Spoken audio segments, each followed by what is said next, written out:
Bienvenue dans le troisième épisode des analyses approfondies d'un leader du numérique ou d'une start-up du monde de la tech. La vidéo va se décliner en trois parties. Dans un premier temps, nous enquêterons sur les différentes technologies et outils utilisés en interne par l'entreprise en question. Avec quel langage de programmation développent-ils leurs produits? Où sont localisés leurs serveurs? Quels outils tiers utilisent-ils? Puis nous étudierons ensuite le business model. Comment rentre l'argent? Quel est le produit phare de l'entreprise? Cette dernière est-elle rentable? Et enfin, nous terminerons par le plus croustillant, et c'est un peu la marque de fabrique de cette chaîne YouTube, les côtés sombres de l'entreprise en question. Controverse, fuite de données, concurrence, polémique, etc. Maintenant ça va chier. L'objectif de tout cela est de tirer des apprentissages, démystifier les réussites tech, supprimer les tabous sur certains sujets et prendre du recul sur les produits tech que nous utilisons au quotidien. D'ailleurs, merci beaucoup pour vos retours sur les deux premiers épisodes. Vos commentaires sont vraiment motivants pour poursuivre le format. On parlait des dessous de Doctolib dans la première vidéo, puis de ceux d'Airbnb, donc courez les voir si ce n'est pas déjà fait. Et sans plus attendre, rentrons dans le vif du sujet. Notre cobaye du jour ne sera autre que le leader mondial du covoiturage, une réussite made in France dont vous avez forcément déjà entendu parler, Blablacar.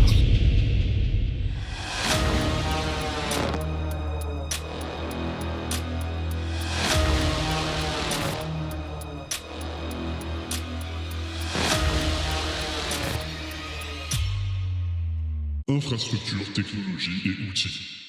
Dans cette première partie, nous allons nous intéresser à la stack technique de Blablacar ainsi qu'aux outils qu'ils utilisent en interne. Cela nous permettra de nous faire une idée des dépendances externes et de la manière dont ils assurent la sécurité et la performance de leur plateforme. Bon, comme d'habitude, on va se rendre dans les petites pages cachées du site, à commencer par les conditions d'utilisation. C'est là, en général, que se trouve le nom de l'hébergeur de la plateforme. Et bingo, pour Blablacar, c'est Google Cloud qui s'en charge. Je cite, le site est hébergé sur l'infrastructure Google Cloud Platform aux Pays-Bas. Alors oui, c'est bien beau de rajouter aux Pays-Bas, mais Google Cloud n'en reste pas moins américain. Et donc l'alarme de la souveraineté technologique se déclenche. Pourquoi ne pas avoir choisi une solution française pour le stockage des données utilisateurs chez Blablacar? En fait, ils ont effectué le virage vers Google Cloud en 2019. J'ai trouvé un vieil article de l'époque évoquant la migration, que vous pouvez retrouver en description, et il faut préciser qu'à l'époque, ils sont déjà très internationaux concernant leur base d'utilisateurs. Donc malgré tout, le choix reste pertinent, surtout quand on sait que les alternatives françaises et européennes ne sont pas nombreuses. Mais c'est toujours désagréable de constater qu'une réussite tech française ne favorise pas des infrastructures technologiquement souveraines. Pas mal, non?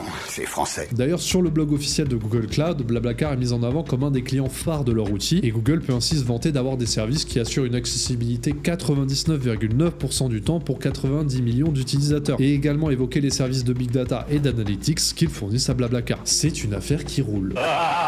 Parlons maintenant de la stack technique de Blablacar, c'est-à-dire les technologies qu'ils utilisent pour développer leurs services. Bon, sur ce coup-là, j'ai eu de la chance, Blablacar est totalement transparent à ce sujet sur leur site internet, mon travail d'investigation a été facilité. Mais pour avoir la conscience tranquille, on comparera quand même ce qu'ils nous disent avec leurs offres d'emploi, pour confirmer. Donc, côté back-end, on a principalement du Java avec des bases de données propulsées par MariaDB et Kafka. Pour ceux que ça intéresse, MariaDB est un système de base de données créé à partir de MySQL, lancé en réponse à l'acquisition de MySQL par Oracle en 2009 pour garantir que la communauté bénéficierait toujours d'une version libre et open source. C'est la petite info pour briller en société. Enfin, plutôt en congrès de développeurs. Ouais. Pour le front-end, on retrouve le framework React basé sur JavaScript, qui n'est plus à présenter, et enfin pour le mobile, on est sur du Kotlin pour Android et du Swift pour iOS, ce qui correspond donc à du développement natif, et pas du cross-platform comme ça pourrait être le cas avec du React Native ou Flutter. On peut maintenant confronter ces informations avec les offres d'emploi qu'on retrouve sur le site carrière de Blablacar. Bon, j'ai été un peu déçu, on ne retrouve que 2 offres dans le développement informatique, ce qui est peu pour une entreprise à 600 salariés. Donc on a ingénieur back-end nécessitant une expérience avec Spring, Spring Boot, JUnit, ce qui confirme bien la forte présence de Java côté back-end, et ingénieur front-end qui demande une expertise solide avec React, ce qui confirme aussi exactement ce qu'on a vu précédemment. Voilà pour ce qui est des frameworks, des langages de programmation et plus largement des technologies chez Blablacar. Du côté des services qu'ils utilisent en interne, je n'ai pas trouvé grand chose de public si ce n'est qu'ils utilisent la solution de paiement Hyperwallet appartenant à PayPal pour effectuer les virements aux conducteurs des covoiturages. Nous en avons fini avec ce tour d'horizon technique de Blablacar, ce qui nous permet d'appréhender un peu mieux l'aspect et les choix techniques de la société. Mais il est temps de passer à la seconde partie de cette vidéo et de parler vrai. Comment Blablacar fait rentrer l'argent? La société est-elle rentable? Business model et rentabilité. Je vous laisse quelques secondes pour deviner sur quoi repose le modèle économique de Blablacar. Effectivement, c'est un modèle basé sur les commissions. À chaque réservation de trajet de covoiturage, Blablacar prélève un pourcentage sur le prix total. C'était pas très compliqué. Mais vous allez voir, ils sont passés par plusieurs étapes avant d'en arriver à ce système. J'écoute. Tout d'abord, pour comprendre le fonctionnement de Blablacar, il est important de voir comment ils se définissent eux-mêmes. Rendez-vous dans leurs conditions d'utilisation où ils se présentent comme, je cite, une plateforme de covoiturage accessible sur un site internet ou sous forme d'application mobile et destinée à mettre en relation des conducteurs se rendant à une destination donnée pour leur propre compte avec des passagers allant dans la même direction afin de leur permettre de partager le trajet et donc les frais qui y sont associés.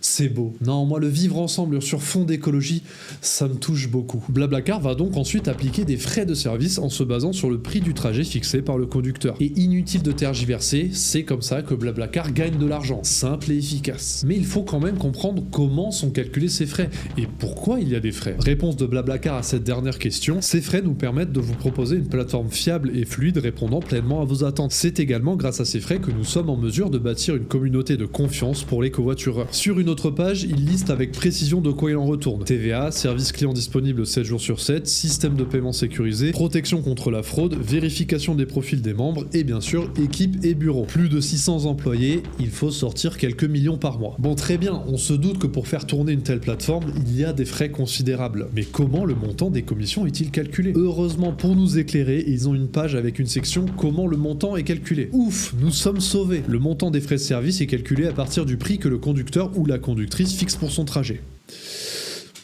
C'est tout. Et en fait, oui, il n'y a aucune transparence concernant le calcul du montant exact des frais de service chez Blablacar. On aura l'occasion d'en reparler dans la dernière partie de la vidéo sur les controverses concernant l'entreprise, mais ça fait plusieurs années que Blablacar a décidé de ne plus communiquer à ce sujet. Actuellement, les frais sont estimés en moyenne entre 15 et 20% du prix total, voire pouvant monter à 30% et dépendent de la distance du trajet et du prix fixé par le conducteur. À noter également, c'est uniquement le passager qui prend en charge les frais de service. Le conducteur recevra le montant qu'il a fixé au préalable. Bien, on comprend maintenant comment fonctionne le business model de Blablacar basé sur la commission. Mais vous allez voir qu'il y a un autre aspect intéressant. Ici, on fait le boulot, donc accrochez-vous. Je veux parler de toute la partie sur les primes de covoiturage, qui sont un élément d'accroche majeur dans la stratégie d'acquisition utilisateur de Blablacar. Et je n'exagère pas, c'est littéralement les deux premières choses qu'on voit sur leur page d'accueil, la prime de 25€ et la prime de 100€. Je ne vais pas rentrer dans le détail du financement de ces primes, car c'est le sujet majeur de la prochaine partie de la vidéo. Pour l'instant, on va simplement analyser ce qui est proposé. L'offre de bienvenue est une prime de 25€ offerte aux conducteurs sur le premier covoiturage en France de plus de 80 km. La deuxième concerne une seconde prime de 75€ qui vient s'ajouter à la première, d'où les fameux 100€ affichés sur leur page. Elle est obtenable en réalisant des trajets de covoiturage supplémentaires dans un délai de quelques mois. Un service appelé Blablacar Daily est articulé autour de cette deuxième offre. Sur leur support, ils le décrivent comme une solution de covoiturage pour vos trajets du quotidien, pour vous rendre au travail, à l'université, etc. Et c'est assez difficile de comprendre la pertinence de ce service. Même sur une page dédiée qui s'appelle Pourquoi avoir développé une appli en dehors de Blablacar pour mes trajets du quotidien, on sent que c'est un peu poussif. Je vous laisse mettre en pause si vous voulez tout lire, mais mis à part quelques fonctionnalités basiques, Blablacar Daily n'a pas grand chose à envier au service classique de Blablacar. Mais attendez, et si c'était juste pour mettre en avant cette fameuse prime de 100€ et l'enrober dans un packaging un peu plus vendeur?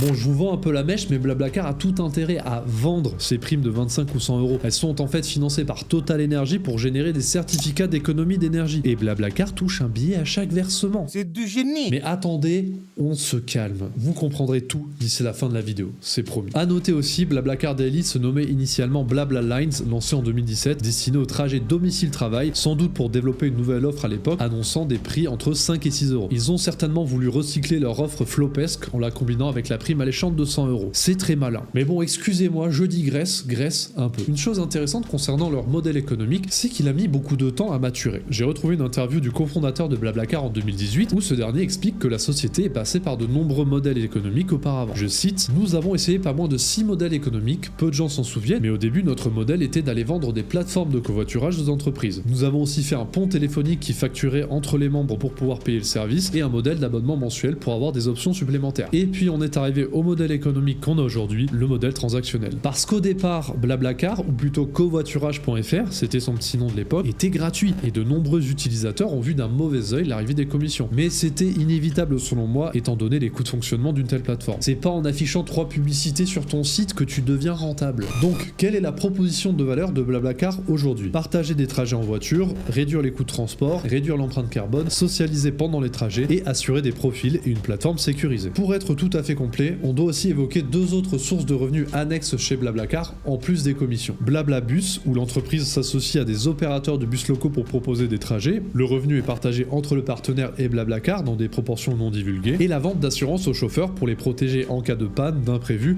ou pour garantir l'arrivée à destination. La société Blablacar touche une commission pour chaque nouvelle inscription qu'elle génère chez son fournisseur d'assurance AXA. Et enfin, pour terminer cette plateforme, il faut évoquer la rentabilité de la plateforme. Et j'ai trouvé des informations assez contradictoires sur le sujet. Dans un article de 2018 du blog Blablacar, ils évoquent une rentabilité atteinte cette même année en vantant une croissance de 40% par rapport à l'année précédente. Mais la plupart des autres sources que j'ai trouvées décrivent une rentabilité atteinte bien plus tard, voire toujours pas atteinte d'ailleurs. Mais je pense que le coupable n'est autre que le confinement de 2020 qui, vous l'imaginez facilement, a radicalement stoppé l'activité de Blablacar. Dans un article de Capital, on retrouve même cette affirmation, je cite, un porte-parole de Blablacar a souligné que l'entreprise n'a pas encore atteint la rentabilité en 2022 en raison de ses investissements dans ses nouveaux marchés en expansion rapide. Donc a priori, Blablacar n'est pas rentable à l'heure actuelle. Mais ne vous y trompez pas, c'est surtout parce qu'ils investissent énormément. Le résultat de l'année 2022 est monté à 197 millions d'euros, ce qui est quasiment le double de l'année précédente, donc tout va bien pour Blablacar. Néanmoins, il faut quand même financer tout ça, et c'est là qu'interviennent les indémodables levées de fonds. Pour finir, je vous propose donc de faire l'historique des levées de fonds de Blablacar. 2011, levée de fonds de 1,5 million d'euros auprès du fonds d'investissement Isaïe. 2012, levée de fonds de 10 millions de dollars auprès d'Axel Partners. 2014, levée de fonds de 100 millions de dollars auprès d'Index Ventures. Ça commence à peser. 2015, Blablacar devient leader mondial du covoiturage et rachète bon nombre de ses concurrents partout dans le monde, Allemagne, Italie, Mexique, etc. 2015, toujours levée de fonds de 200 millions de dollars auprès des fonds d'investissement Insight Venture Partners et Lead Edge Capital. 2018, levée de fonds de 100 millions d'euros durant laquelle la SNCF entre au capital de la société. Et enfin 2021, levée de fonds de 115 millions de dollars, ce qui amène la valorisation de Blablacar à 2 milliards de dollars et lui donne une place de choix dans le classement des licornes françaises. Bien, maintenant que nous avons compris le statut financier et le modèle économique de Blablacar, il est temps de passer à la partie que vous attendez tous, le côté sombre de Blablacar. Et notamment cette histoire de contrat avec Total Energy et les primes écologiques validées par le gouvernement. Le côté sombre. Avant de passer aux choses sérieuses, pensez à vous abonner et à liker si le contenu vous plaît. C'est toujours très important d'avoir votre soutien sur ce genre de vidéos qui prennent quand même du temps. Merci le S. Vous vous en doutez, on ne devient pas leader mondial du covoiturage sans quelques accrochages. Loin de moi l'idée de descendre une réussite française comme Blablacar, mais il faut bien comprendre que la réalité possède souvent plusieurs facettes et que ce n'est pas la Startup Nation de Macron qui va vous exposer tous les faits. Parce que c'est notre projet! Donc c'est parti, nous allons analyser une à une les différentes problématiques et controverses liées à Blablacar. Une entreprise faussement écolo. Dans un article tout récent de Reporter, le journaliste Fabien Ginissi a été interviewé, et ce n'est pas moins que l'auteur d'un livre paru le 19 avril 2024 intitulé Blablacar et son monde, enquête sur la face cachée du covoiturage. Et c'est une facette de l'entretien qui va nous intéresser ici, celle où le journaliste évoque le côté faussement écolo de Blablacar. Ce qui est une lourde accusation quand on constate qu'une grande partie de la communication de l'entreprise s'articule autour de l'écologie et du respect de l'environnement, qui va effectivement bien de pair avec la perception du covoiturage. Je vous liste quelques-uns des arguments clés apportés par le journaliste, qui sont tous basés sur des études citées dans l'article. Le covoiturage ne vide pas les routes mais les trains, qui sont le moyen de transport avec la plus faible empreinte carbone. Le développement du covoiturage s'est accompagné d'une augmentation des circulations automobiles estimée à 400 millions de véhicules par kilomètre par an. Et enfin, un tiers des conducteurs n'auraient pas effectué le trajet en voiture s'ils ne pouvaient pas partager les frais avec d'autres passagers. Donc je dirais que le but de ce genre de discours n'est pas de discréditer le covoiturage, qui reste une solution avantageuse, et même concernant le respect de l'environnement. Mais ça aide surtout à relativiser le côté écolo d'une entreprise comme Blablacar, qui va évidemment profiter et exagérer cet aspect dans sa stratégie de communication. Augmentation des frais. Blablacar est régulièrement critiqué par les utilisateurs pour sa politique de commission. On l'a vu, elle manque déjà cruellement de transparence, mais le problème de fond n'est pas là. À la création du service, celui-ci était entièrement gratuit, et les gens ont connu à l'époque le fameux covoiturage.fr où ils pouvaient gratuitement entrer en contact et réserver des trajets. Donc forcément, le jour où c'est devenu payant, ça a gueulé. Pas content! Mais plus encore, quand chaque année l'entreprise Blablacar augmente continuellement ses tarifs, les critiques ne se font pas attendre et c'est normal. Par exemple, en 2014, les frais étaient aux alentours de 10% par trajet, puis en 2015 autour de 15%, et de nos jours, l'entreprise ne communique même plus là-dessus, et ça pourrait monter jusqu'à 30%. Ça commence à faire beaucoup. Ça fait beaucoup là, non? Pour appuyer ça, un article du Figaro en 2022 évoque la chose suivante, je cite, « Un sujet précis anime les passagers de Blablacar, les frais de service prélevés par la plateforme. » Et il poursuit en expliquant que pour éviter les frais de la plateforme, certains usagers réguliers échangent les contacts pour s'organiser entre eux. Avec une commission à 30%, je les comprends. Propos anti-migrants et positionnement de la société. Il s'agit ici d'une polémique qui date un peu, mais qui a marqué les esprits. En 2019, sur Twitter, un passager s'est plaint d'un trajet effectué avec Blablacar. Je voulais pas payer 60 € à la SNCF, du coup je me retrouve en Blablacar enfermé dans une voiture avec 3 personnes qui veulent que les migrants rentrent chez eux. Finalement, c'est quoi 60 balles dans une vie? Blablacar a immédiatement réagi sur Twitter en apportant son soutien aux passagers et en prônant les valeurs de partage et de tolérance. Réponse qui a été très mal perçue par une partie des internautes qui l'ont interprétée comme une incitation à la délation et à la restriction de liberté d'expression, estimant que ce n'est pas à la société Blablacar de se positionner sur ce genre de sujet. Bon, derrière, Blablacar finit par s'emmêler les pinceaux dans le débat pour finalement apporter une réponse au Figaro dans un semblant de retournement de veste. Ils disent, je cite, « défendre la liberté d'opinion et ne pas avoir vocation à prendre position dans les débats politiques ». Et ils poursuivent, « il est possible de discuter de n'importe quel sujet durant un trajet et notre rôle n'est pas de dire quels propos sont bons ou pas ». Mais l'entreprise rappellera qu'elle applique évidemment des sanctions quand il y a agression physique ou verbale en traitant au cas par cas. Donc on le sait, il est toujours compliqué pour une entreprise d'intervenir dans ce type de débat et Blablacar a mis les pieds dans le plat en ce mois de janvier 2019. Arnaque sur la plateforme. Le sujet dont nous allons parler maintenant n'est pas directement du fait de Blablacar, mais c'est plutôt un mal inévitable avec ce genre de service très populaire. En effet, en 2022, la plateforme a subi une vague d'arnaques en se faisant envahir par de faux comptes. Des arnaqueurs se font passer pour de jeunes conductrices afin de soutirer de l'argent aux utilisateurs. C'est à travers le témoignage d'un journaliste sur Twitter en février 2022 que la problématique s'est fait connaître au grand jour. Je propose qu'on refasse un peu l'histoire ensemble pour que vous puissiez comprendre comment fonctionne exactement l'arnaque. Et si jamais vous utilisez Blablacar un jour dans votre vie, ça pourrait vous être utile. Donc le journaliste réserve un trajet sur Blablacar, la conductrice confirme que c'est bon, puis tout à coup le trajet est annulé. Le journaliste reçoit alors un message de la conductrice du genre « Le support de Blablacar m'a contacté, c'est une erreur serveur de leur part, ne vous en faites pas, le voyage aura bien lieu ». Puis elle envoie un lien soi-disant fourni par le support de Blablacar pour que le journaliste puisse finaliser sa réservation. Bon, déjà le lien commence par m-blablacar.app. Déjà, quand tu t'y connais un peu, tu vois que le nom de domaine sent pas bon. Le journaliste est redirigé sur une page de paiement, qui n'est évidemment pas celle de Blablacar, mais bien une copie visant à réaliser une arnaque. Sur le coup, le gars est un peu crédule, il remplit ses informations. Heureusement, maintenant, avec les banques modernes, il a les sécurités SMS, etc. Donc, il reçoit un message de sa banque pour valider la transaction, mais celle-ci l'informe qu'il est sur le point d'effectuer un paiement de 900 roubles biélorusses. Bon, là, il capte l'escroquerie,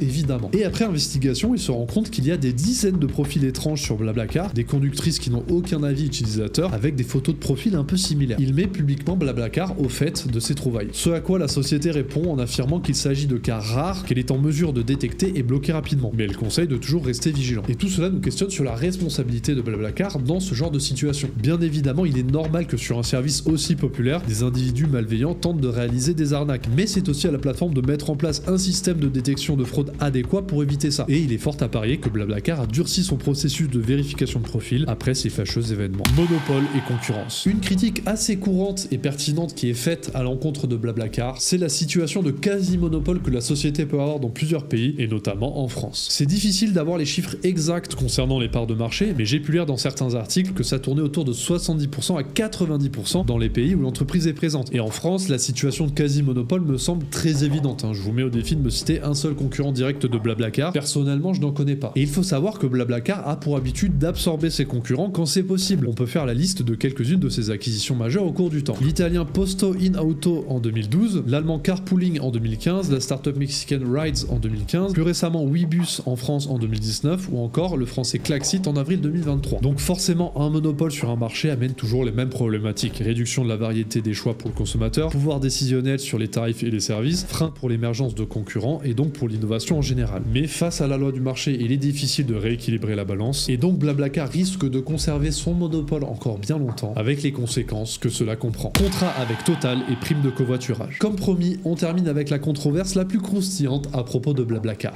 C'est bon ça!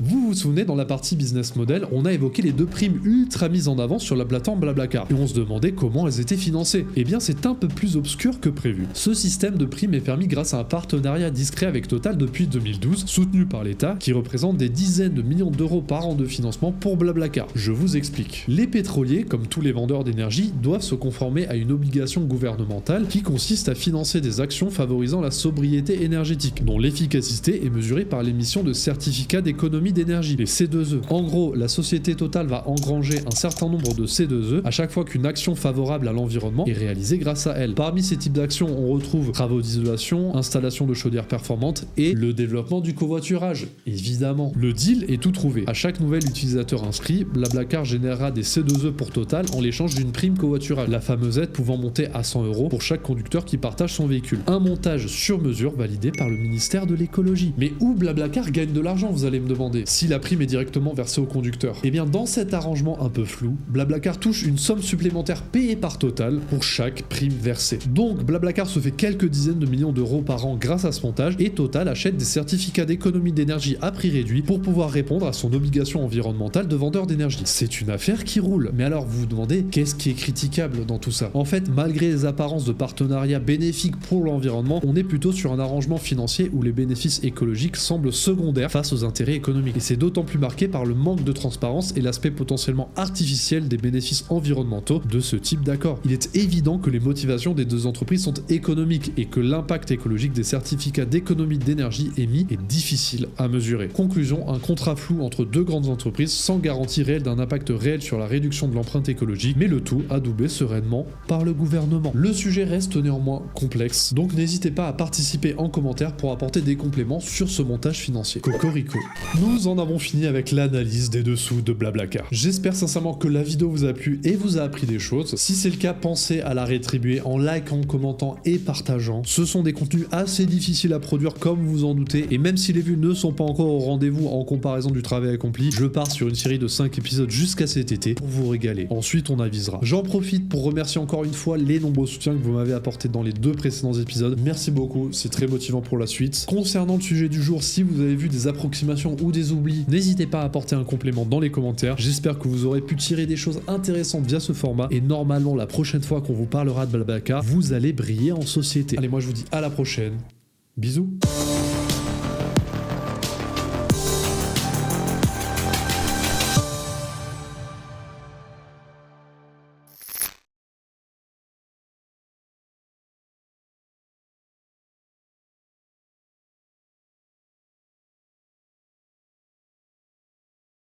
Concernant le sujet du jour, si vous avez vu des approximations ou des oublis, n'hésitez pas à apporter un complément dans les commentaires. J'espère que vous aurez pu tirer des choses intéressantes via ce format, et normalement la prochaine fois qu'on vous parlera de Blablacar, vous allez briller en société.